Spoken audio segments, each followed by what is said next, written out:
Mahal ka ba talaga? O teka, ibahin ko yung tanong. Minahal ka ba talaga?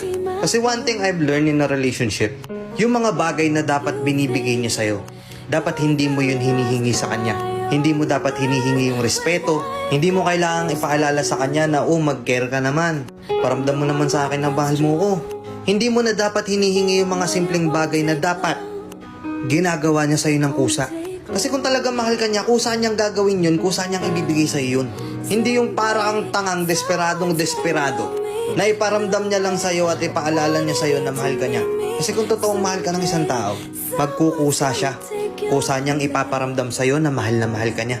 Kusa niyang ipaparamdam sa'yo na nagkikare siya, na nagpapahalaga siya. Pero bakit ganun? Bakit karamihan sa atin mas pinipili na lang natin maging tanga?